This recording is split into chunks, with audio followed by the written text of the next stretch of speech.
Assalamualaikum warahmatullahi wabarakatuh. I'm going to tell you a story entitled The Legend of Tangkuban Perahu. Once upon a time, in the lush and misty land of West Java, where the mountains kissed the sky and the forest whispered ancient secrets, there lived a princess with extraordinary beauty. Her name was Dayang Sumbi.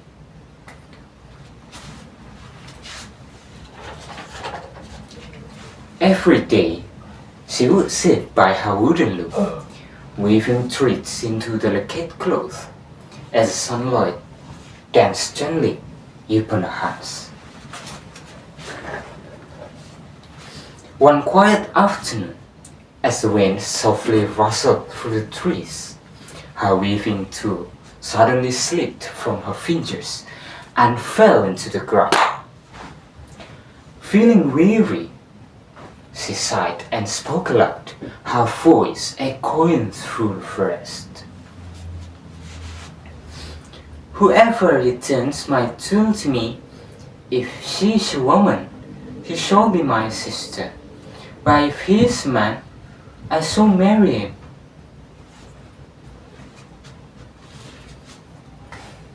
The voice echoing through the forest.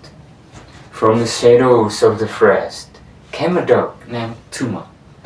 He carried the fallen tool gently in his mouth and laid it before her. Dayang Sumbi froze. Regret filled her heart like a storm. She had spoken without thinking, yet her words were a promise she couldn't break. To it seemed impossible. She accepted her fate, for Tuma was no ordinary dog, but a cursed prince bodied an animal form. And so they lived together, far from the kingdom, hidden within the quiet embrace of nature. In time, Dayang Sumbi gave birth to a son, whom she named Sangkuriang, a boy full of strength, curiosity, and untamed spirit.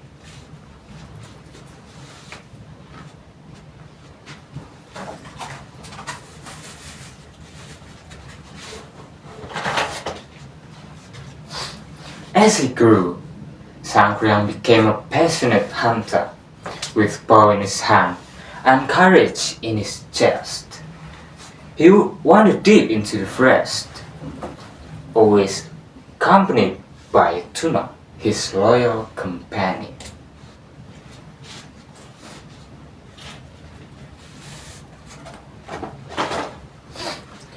One quiet afternoon, as the wind softly rustled through the trees, Dayang Sumbi said softly,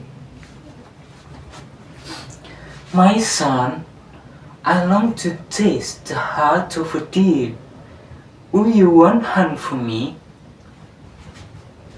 With confident smile, Sangkuriang replied,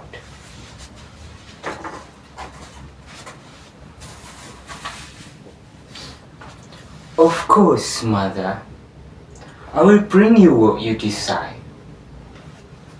And so he ventured to the forest with Tuma by his side.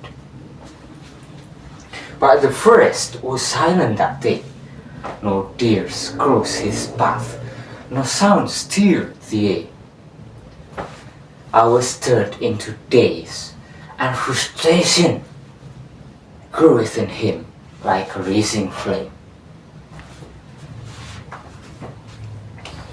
Desperate not to disappoint his mother, a dark thought crept in his mind.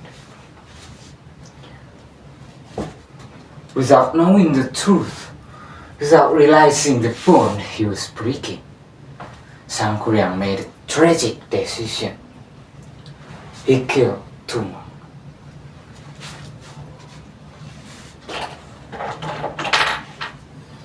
With heavy steps, he returned home and presented the heart to his mother.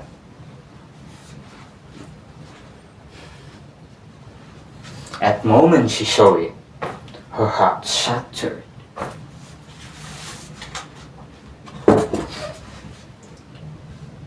It isn't this heart, it is Tuma, your father.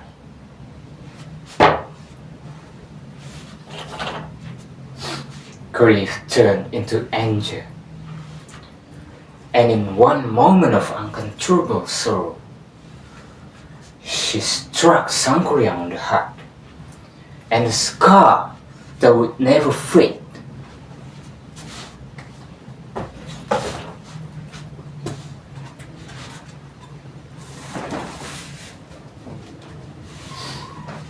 Years passed.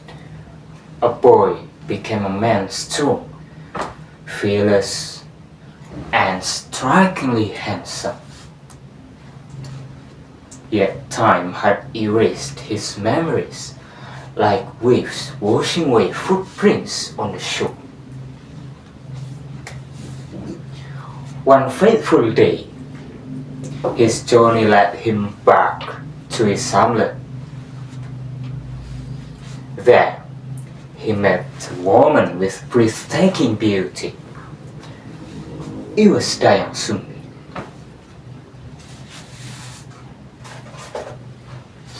Through divine blessings, she had been granted eternal youth. Time hadn't touched her face, and neither recognized the other. Fate, in its cruel irony, brought them together. They spoke, they laughed, and slowly they fell in love.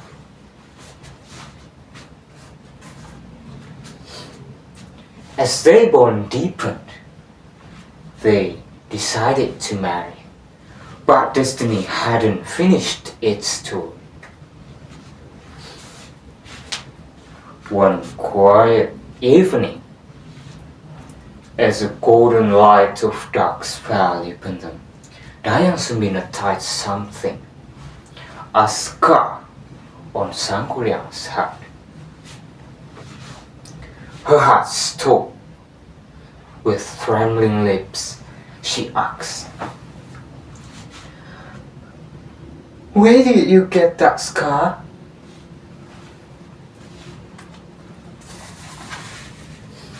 Sangkuriang replied calmly, "It was from my childhood.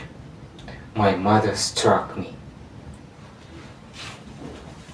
In that instant, the truth crashed upon her like thunder. He was his son. But Sangkuriang refused to believe her. And then, Dayang Sumbi devised a plan.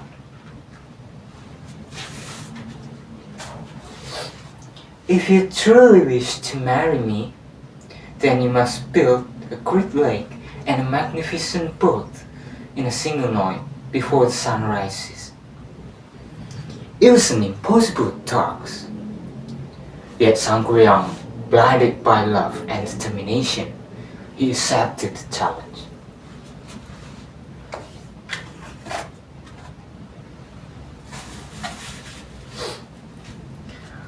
Calling upon his unseen forces, he summoned spirits and mystical beings. Under the cloak of night, they worked tirelessly, moving mountains, damming rivers, and shaping earth itself. The lake began to form. The boat was nearly complete. Dayang Sumbi watched in growing panic. If he succeeded, everything would be lost.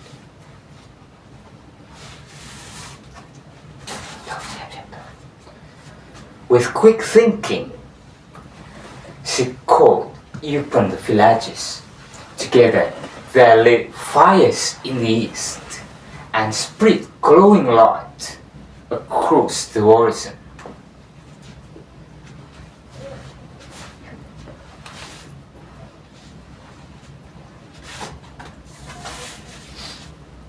The sun rises! The spirits froze. They cried before vanishing to the unseen world. Sangkuriang stood alone. Realization struck him like lightning. "You deceived me!" he roared, his voice echoing through the mountains. Consumed by rage, he kicked the unfinished pot with all of his strength.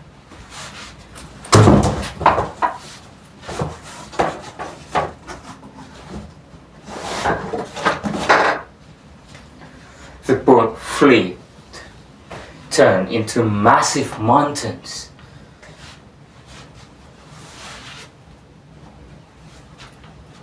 Its shape forever resembling an overturned vessel. And no, it is known as Tangkuban Perahu Mountains. Okay, thank you very much, guys. Wassalamualaikum warahmatullahi wabarakatuh.